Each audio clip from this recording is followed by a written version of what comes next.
הסברנו שכשההמשכה היא מעתיקה קדישה, שזה מקום מאוד מאוד גבוה בקדושה, שזה אין סוף, אז העניין של השערות, שזה דילוג וקפיצה משם באופן מאוד רחוק, לא רק שזה לא דבר שלילי, אלא זה דבר חיובי, זה דבר נצרך, כמו המשל שהתלמיד חכם, שהוא ברמה מאוד גבוהה, כמו שלמה המלך, כמו רבי מאיר, שמשתמשים במשל כדי להעביר את דברי החוכמה שלהם בצורה כזו שהתלמידים יכולים להבין, אז זה דבר נצרך, זה דבר חשוב. גם השיחת חולין של התלמידי חכמים. אז כשזה מגיע ממקום מאוד גבוה ואינסופי, שהעולמות לא יכולים לקבל את ההשפעה בצורה ישירה, וגם לא בירידה מדורגת כמו בעילה ועלול, אז אנחנו צריכים צמצום, אנחנו צריכים חסימה של ההשפעה, והשפעה בדרך דילוג, כמו שערות, שזה כבר חיות בסוג אחר לגמרי, מאשר מאיפה שהם מגיעים, שזה המוח. מכאן אנחנו מבינים שאם השורש של ההמשכה ושל ההשפעה האלוקית, או כל דבר אחר, הוא לא בבחינת אין סוף, אז דילוג וקפיצה משם יכול להיות כבר לתוך עולם של טומאה, ולפחות לתת אפשרות לטומאה לקחת משם כוח, כי זה כבר מחוץ לעולם הקדושה. מה שאין כן, כאשר כבר נצטמצם האור בבחינת נוקבה דזה, שזה זעיר אנפין, אזי ההארה הנמשכת ממנה בבחינת נובלות ומותרי מוחין, שזה מותרי המוחין, זה השערות, אינן בערך ודוגמת מותרי מוחין דעתיקה קדישה. זה כבר לא ברמה של השערות שזה מגיע מעתיקה קדישה. עד שמהם יוכל להיות יניקת החיצונים. יניקת החיצונים הסברנו שזה הכוחות של הטומאה יכולים לקבל משם כוח וחיות. וכן על דרך זה, כל שהאור הולך ומתמעט, יוכל להיות בבחינת השערות והנובלות שבו אחיזת החיצונים ביותר. אז כאן אנחנו יכולים להבין שהמשכה באופן של דילוג, מה שאנחנו קוראים שערות, יכול להיות גם עניין שלילי. כי אם המקור שלו הוא לא כל כך עמוק עד שזה נצרך כדי להשפיע למי שמקבל את ההשפעה, לא צריך את עניין השערות, אז אם כן יש המשכה באופן של שערות, אז זה יורד כבר כל כך נמוך שהחיצונים, שזה כוחות הטומאה, יכולים כבר לקבל מזה כוח. ומזה הטעם הוזהרו הלוויים במדבר להעביר תער על כל בשרם, כי דרכם והילוכם בקודש הוא בבחינת התלהבות וכלות הנפש להסתלק מן הכלי. שזה היה עבודתם בשיר של יום בכל רינה ונעימה, וכמו שכתוב בליקוטי אמרים חלק א' פרק נ'. אז עכשיו אנחנו נתחיל להבין את מה ששאלנו בהתחלה, למה יש מקומות שזה מצווה לגדל שיער, כמו נזיר לדוגמה, ומצד שני יש מקומות שאנחנו רואים בשיער עניין שלילי, כמו הדוגמה הזאת שהוא מתחיל איתה, הלוויים לפני שהם התחילו לעבוד במשכן, היו צריכים להעביר תער על כל בשרם, זאת אומרת לגלח את כל השיער שלהם. למה אצל הלוויים שיער זה עניין שלילי? אז מוסבר שכל דבר יש לו שורש רוחני.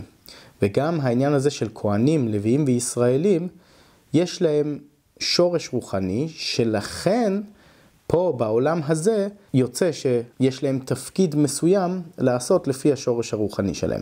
השורש הרוחני של הלוויים זה שיהיה הסתלקות מן הכלי, שזה קשור לעניין של רצו ושוב, שנסביר את זה קצת כדי להבין על מה מדובר פה. אז ככה, ברצון שלנו להתחבר ולהתקשר עם הקדוש ברוך הוא ועם הקדושה, מוסבר בחסידות שיש שתי תנועות בנפש, רצו ושוב. מה זה רצו ושוב? רצו זה שהאדם כל כך משתוקק להתחבר להתקלל בקדושה, להיות חלק מהקדוש ברוך הוא, חלק מהקדושה שלו, זה כל כך בוער בו כמו להבה של אש, שהלהבה כל הזמן שואפת למעלה.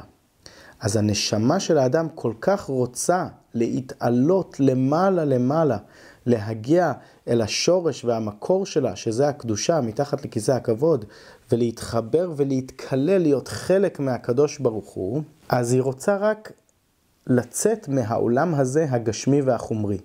זה הרצון והתשוקה של האדם, שהוא רוצה רק להתעלות ולהתחבר לקדושה, ולעזוב את כל ענייני העולם הזה למטה מאחורה. וזה נקרא רצו. במקרה הקיצוני של רצו, אפשר להגיע למה שנקרא כלות הנפש.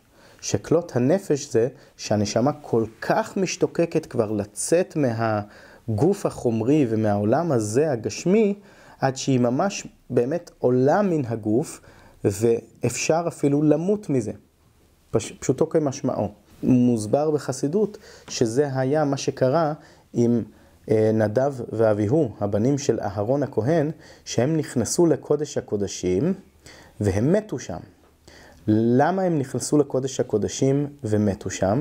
כי התשוקה שלהם כל כך גדולה וחזקה, שהם לא התאפקו, הם לא יכלו להתאפק, והם נכנסו למקום הכי קדוש, שזה קודש הקודשים, למרות שאסור להיכנס לקודש הקודשים. זה מקום כל כך קדוש, שמי שנכנס לשם שלא ברשות, שזה הזמן היחיד שאפשר להיכנס לתוך קודש הקודשים, זה ביום כיפור, וזה רק כהן הגדול.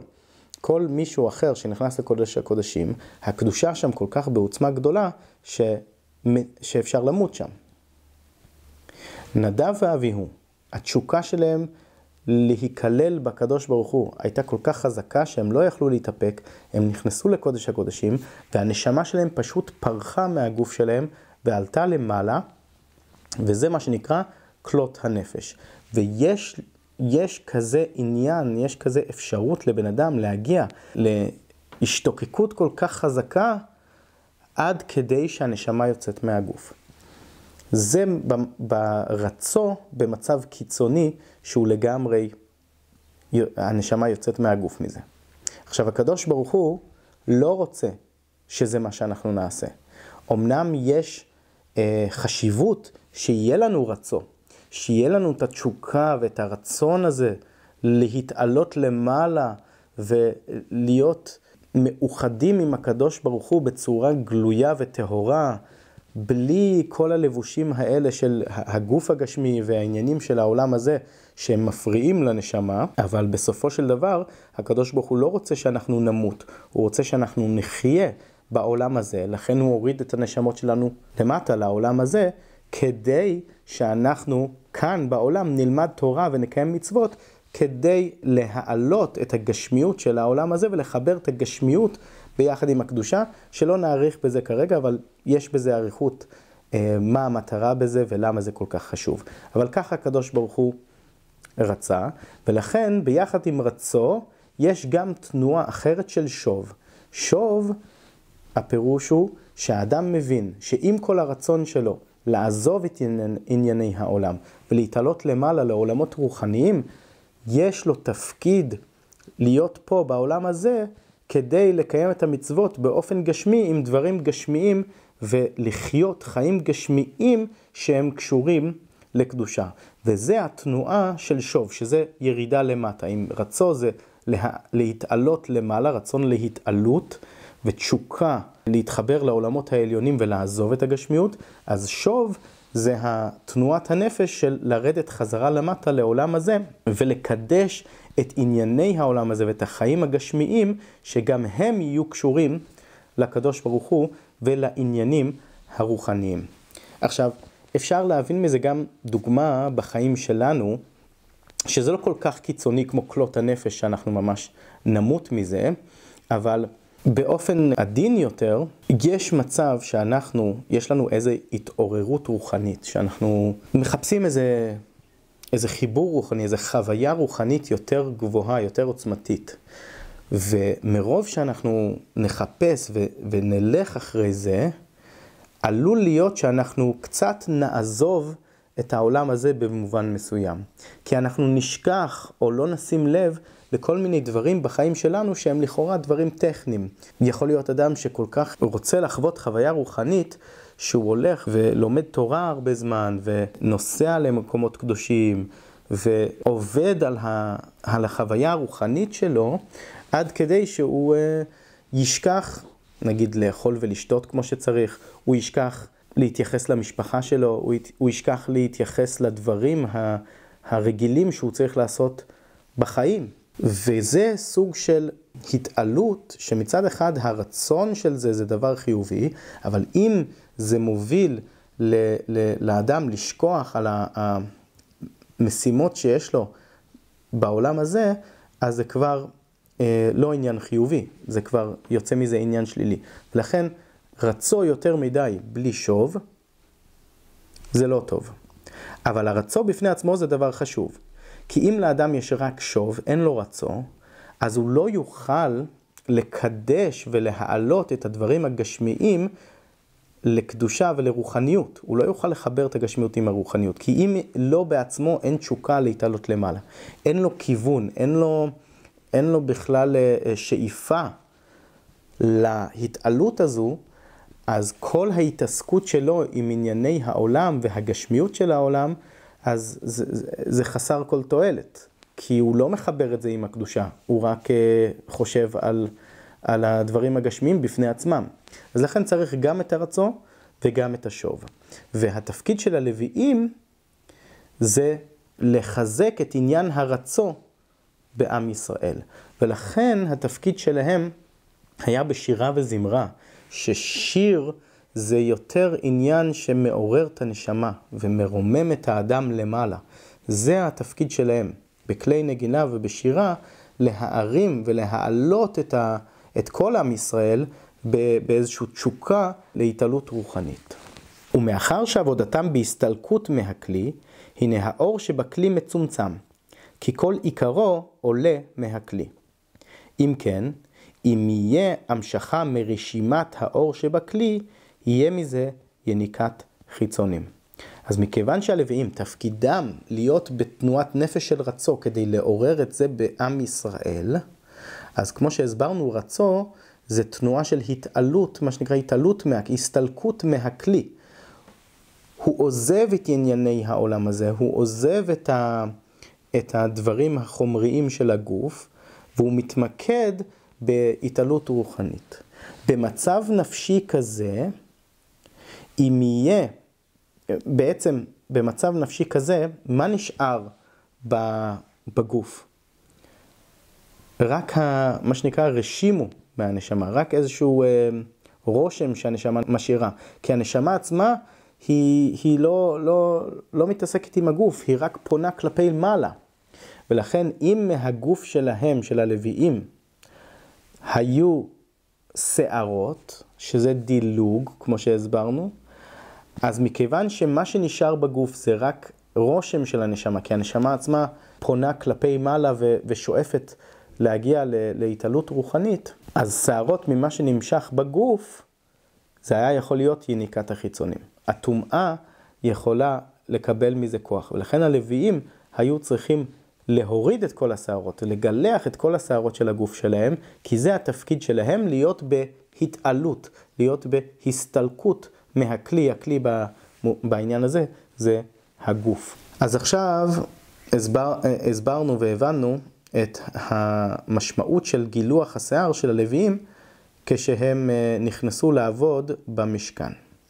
עכשיו אנחנו נעבור להבין את עיקר העניין שלנו במצווה הזו, עניין של תגלחת המצורע. למה חשוב לגלח את השיער כשהמצורע בא להיטהר? והנה, על פי זה יובן גם כן מצוות תגלחת המצורע. ביות כי המצורע מוחלט הכוונה כשהוא טמא והוא מובדל, הוא יושב לבד מחוץ למחנה, מובדל משאר עם ישראל, נתבאר לעיל במצווה קס"ט, שעניינו הסתלקות מוחין דאבא ופרצופי לאה ורחל, שהם בחינת לבושים הקדושים, ותמורתם יצאו הנגעים, שאת או ספחת או בהרת שהם דינים תקיפים. ומהם יונקים אחר כך החיצונים על ידי שיער לבן כמבואר שם.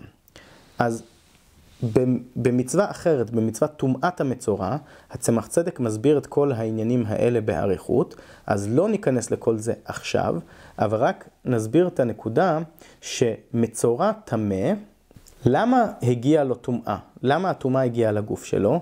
כי יש איזושהי הסתלקות של המוחין, הסתלקות של הדרגות של הקדושה, הסתלקו ממנו, והוא מסביר שם במצוות טומאת המצורע, שזה בפני עצמו לאו דווקא דבר רע. אבל מה שנובע מזה, זה כבר כן דבר רע. זה הטומאה שאוחזת בגוף שלו. אז הטומאה מצליחה לאחוז בגוף שלו, כי יש את המוחין, שזה דרגות של קדושה, שיצאו מהגוף שלו. ובעודו טמא, נצטווה שלא לגלח שיער הנתק. כמו שכתוב מצווה ק"ע מפסוק ואת הנתק לא יגלח. וכן מוזהר שלא יקוץ שאר סימני טומאה, כמו שכתוב מצוות תקפ"ג בסדר תצא, מפסוק ישמר בנגע הצרת לשמור מאוד ולעשות וגומר, וירצה בזה שלא יקוץ סימני טומאה שמהם יונקים החיצונים, כנ"ל בעניין השיער הלבן. אז פה הצמח צדק בא להסביר עניין נוסף. אז קודם כל נבין את מה שרצינו להסביר קודם.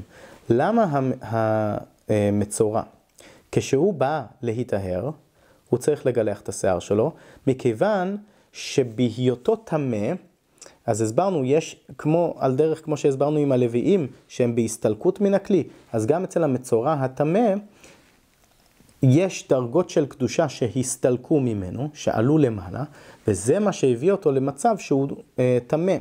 ולכן שערות במצב כזה, כמו שהסברנו, זה דבר לא טוב, זה דבר שלילי.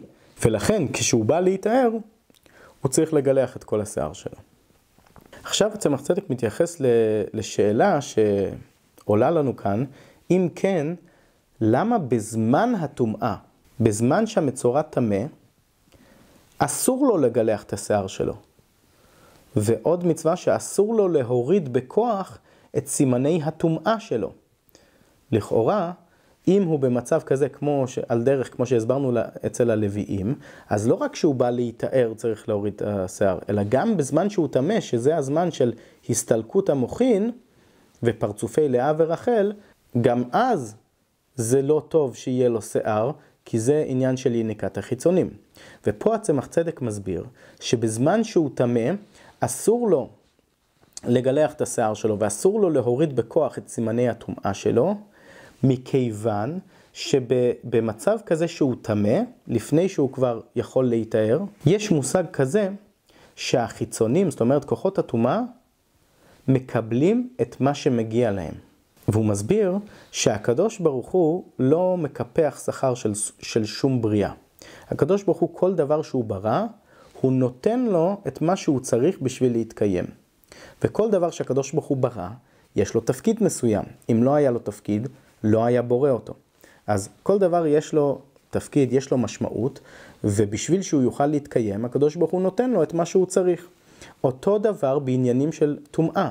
ענייני הטומאה אנחנו לא מעוניינים בהם, והקדוש ברוך הוא לא רוצה שאנחנו נחזק אותם. אבל אם הקדוש ברוך הוא ברא אותם, סימן שיש להם משמעות ויש להם תפקיד, ולכן הקדוש ברוך הוא נותן להם את מה שהם צריכים בשביל להתקיים. ואחד הדברים שהקדוש ברוך הוא קבע, זה שכשיהודי חס ושלום עושה עבירה, אז זה נותן לכוחות הטומאה יותר כוח וחיות, והם יכולים להתגבר יותר. וככה הקדוש ברוך הוא קבע את הסדר. ולכן בזמן שהמצורע טמא, השיער שלו אומנם נותן יניקה לחיצונים, שזה דבר שאנחנו בדרך כלל לא מעוניינים בו. זה אומנם נותן כוח לענייני הטומאה. אבל בזמן שהוא טמא אסור לו להוריד את השיער, כי זה מגיע להם. הם צריכים לקבל את זה. והוא מסביר הצמח צדק, שאם בזמן כזה שהטומאה צריכה לקבל כוח, ומנסים לקחת לה את מה שמגיע לה, גם באופן כוחני, כמו לגלח את השיער בזמן שהמצורע טמא, אז הטומאה יכולה לבוא בטענות, למה לקחו לה את מה שמגיע לה, ואז היא יכולה להתגבר ולהתעצבן כביכול עוד יותר, שלקחו לה את מה שמגיע לה, והיא יכולה להתגבר על האדם ולעשות לאדם רע הרבה יותר ממה שהיה צריך. ולכן בזמן שהטומאה צריכה לקבל את מה שמגיע לה, אז צריך לאפשר את זה. רק בזמן שהמצורע כבר יכול להתאר, זאת אומרת שמזה סימן שהוא כבר סיים להיות טמא, והכהן ראה אותו, בדק אותו שוב וראה שהוא כבר יכול, הוא במצב שהוא כבר לא טמא, הוא יכול להתאר, ועכשיו יש את התהליך שהוא צריך לעשות בשביל להתאר. עכשיו זה הזמן שהוא יכול לגלח את השיער, אבל לפני כן לא. יש מזה גם דוגמה שביום כיפור יש שעיר להשם ושעיר לעזאזל. ביום כיפור אנחנו לוקחים שעיר ומקריבים אותו להשם, זה קורבן להשם, אבל יש שעיר שאנחנו שולחים אותו לעזאזל, ומוסבר בזה בקבלה ובחסידות, שזה שנותנים שעיר לעזאזל, זה בשביל לתת לכוחות הטומאה את מה שמגיע להם. הם צריכים לקבל קצת, אז נותנים להם. צריך לתת להם את מה שמגיע להם. וברגע שנותנים להם את מה שמגיע להם, הם מסתפקים בזה, הם שמחים ומרוצים, והם לא ינסו להתגבר ולקחת את מה שלא מגיע להם. זאת אומרת, להפיל את היהודי בעוד עבירות, כדי לקבל יותר כוח והשפעה, כי נתנו להם את מה שמגיע להם. מה אפשר ללמוד מזה בעבודת השם שלנו?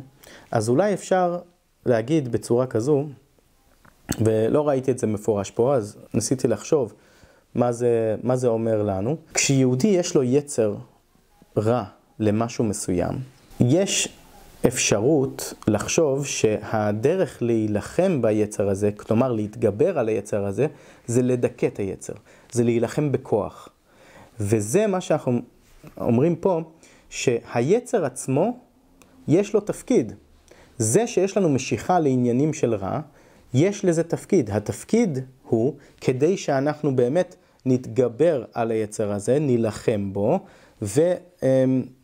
ונוציא מעצמנו כוח יותר בצד של קדושה, שזה מה שיוביל אותנו באמת לעשות מצוות במקום לעשות עבירות. וזה קשור לכל העניין הזה של בחירה, שכר ועונש, כי אם אין לנו יצר רע, אין לנו בחירה, אז לא שייך שכר ועונש, ובאמת לא שייך כל העניין הזה של הקדוש ברוך הוא רוצה, שאנחנו נקדש את העולם הזה, כי אם אין לנו בחירה חופשית, זאת אומרת יצר טוב ויצר רע, אז אין לנו אפשרות באמת לבחור ולעשות בעצמנו את העבודה.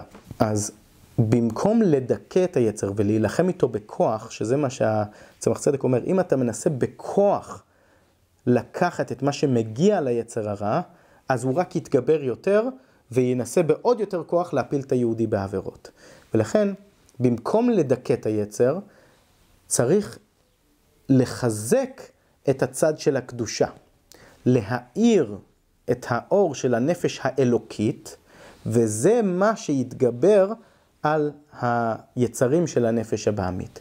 לא להילחם בכוח ולדכא את היצר הרע, אלא, כמו שהוא אומר פה, לשוב בתשובה אל השם, כדי שלא יגיע ליצר את מה שהוא צריך, את מה שהוא רוצה, שזה לא יגיע לו על פי תורה. אבל אם יצר מצליח, יהודי לא מצליח להתגבר על היצר הרע, וזה מפריע לו, וזה מוריד אותו לעניין של עבירות, אז במקום להילחם ראש בראש עם היצר רע, ולנסות בכוח לקחת ממנו את מה שהוא השיג, הוא מגביר את הכוח של הנפש האלוקית, ואז באופן של ממילא לא צריך, היצר הרע לא מקבל כל כך הרבה כוח. אז זה מה שאומר פה. ובעודו טמא, נצטווה שלא לגלח שיער הנתק. כמו שכתוב מצווה ק"ע מפסוק ואת הנתק לא יגלח. וכן מוזהר שלא יקוץ שאר סימני הטומאה, כמו שכתוב מצוות תקפ"ג בסדר תצא, מפסוק ישמר בנגע הצרת לשמור מאוד ולעשות וגומר. וירצה בזה שלא יקוץ סימני טומאה שמהם יונקים החיצונים, כנ"ל בעניין שיער הלבן.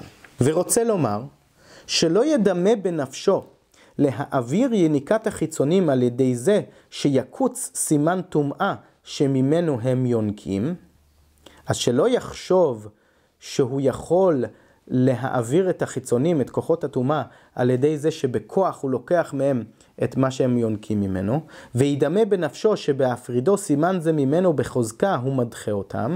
אם הוא חושב לעצמו שעל ידי הכוח הזה הוא ידחה את כוחות הטומאה, כי לא זו הדרך, כי חס ושלום יתגברו יותר, לפי שאין השם יתברך בה בטרוניה על בריאותיו. וכשם שמפרנס כל צבא מעלה הקדושים, כך נותן יניקה וחיות גם לסטרא אחרא, כדי סיפוקם עד את קץ הימין. אז הוא אומר, הקדוש ברוך הוא מפרנס כל בריאה שלו, נותן לכל בריאה שלו את מה שהיא צריכה. וכמו שהוא נותן, הוא משפיע לכל צבא של מעלה, זאת אומרת כל המלאכים הקדושים וכו', ככה גם הוא נותן לסטרא אחרא, לכוחות הטומאה, את מה שהם צריכים בשביל להתקיים. ומאחר ששורת דין תורה נותן, שמגיע להם יניקה זו משורש נפשו של זה, זאת אומרת על פי דין התורה, שכאשר יהודי נמצא במצב שהוא טמא, אז הכוחות האלה יכולים לקבל השפעה ממנו, ככה הקדוש ברוך הוא קבע. ומלבושים דיות ספירות עליונות, שמושרשת בהם נפשו של זה המצורע, לא ימנע מהם בלי טענה. מכיוון שמגיע להם ההשפעה הזאת מנפשו של אותו יהודי שהוא מצורע, כי הוא במצב של טומאה. ומ10 הספירות הקדושות שנמצאים בתוך נשמתו של כל יהודי, שנותנים לו כוח וחיות אלוקית, אז בזמן שהוא טמא, הכוחות הטומאה יכולים לקבל על פי תורה, זה זאת אומרת ככה הסדר שהקדוש ברוך הוא קבע שהם יכולים לקבל מזה, אז הוא לא יכול לקחת להם את זה בכוח. ואם יקוץ זה סימן הטומאה, אם הוא באמת יוריד את סימן הטומאה בכוחניות, יוכל להיות שיתגברו ביותר על נפשו, כי בזה שנותנים להם המגיע להם, מסתפקים שלא לחטוף ביותר. כשנותנים להם את מה שמגיע להם, אז הם רגועים, יש להם את זה, הם יכולים להתקיים, והם לא צריכים להתגבר יותר, כלומר, זה כמו, הם יתעצבנו במרכאות, יכעסו מאוד שלקחו מהם משהו שמגיע להם, ואז ינסו עוד יותר להפיל את היהודי בעוד עומק של טומאה. וכמו שאמרנו, יכול להיות שבעבודת השם שלנו, זה מתבטא כשמנסים לדכא את היצר, ולהוריד אותו למטה, ולהתעלם ממנו, או לא לתת לו את המקום שמגיע לו בזה, זאת אומרת, לא לקבל את זה, שיש מקום לזה שיש לנו יצר הרע, וזה בסדר.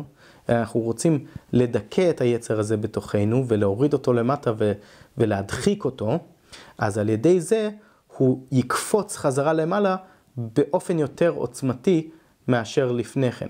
אז זה מאוד מסוכן. ולכן אנחנו לא רוצים בכוח להדחיק את היצר הרע, ולהגיד לעצמנו שזה לא טוב שיש לנו יצר הרע, וזה לא מקובל עלינו, אלא אנחנו רוצים להבין שכן, יש מקום לזה שיש לנו יצר הרע, יש מקום לזה שיש לנו כוחות טומאה שמנסים למשוך אותנו, ויש להם תפקיד, וזה בסדר. לקבל את זה זה שהם קיימים, זה חלק מהסיפור, זה חלק מזה, מהבריאה של הקדוש ברוך הוא. ואם אנחנו מקבלים את זה, מבינים את זה, ולא מנסים להדחיק את זה, אז הם מסתפקים בתפקיד שלהם של לנסות למשוך יהודי לרע, ואנחנו מצידנו יכולים להתגבר על זה ולמשוך את עצמנו לצד של טוב ולצד של קדושה. ועל דרך מה שכתוב בזוהר בעניין שעיר המשתלח, וכן הוא בעניין עגלה ערופה. אז הזכרנו את שעיר המשתלח, אותו עניין של עגלה ערופה, שזה בזמן שמצאו בן אדם שרצחו אותו, אז צריך לעשות את כל העניין של עגלה ערופה, לא ניכנס לכל הפרטי הדינים של העניין הזה, אבל זה אותו עניין, מכיוון שקרה שם משהו מאוד חמור, חטא מאוד חמור, אז כוחות הטומאה צריכים לקבל משהו, אז נותנים להם את העגלה הערופה, ולכן במקום שעשו את העגלה הערופה, אסור לגדל שום דבר, כי זה שייך לכוחות הטומאה. ולזה הזהיר, ישמר מאוד וגומר, אלא הדרך להעביר יניקתם הוא על ידי תשובה. ואז ימשיך מוחין דאבא, והוא דוחה החיצונים על פי התורה על ידי כהן, כנ"ל מצווה קס"ט. אז איך כן אנחנו מתגברים על כוחות הטומאה, אם לא בכוחניות ובלחימה נגדם באופן ישיר? אנחנו מתגברים עליהם ולוקחים להם כביכול את ההשפעה על ידי שאנחנו עושים תשובה.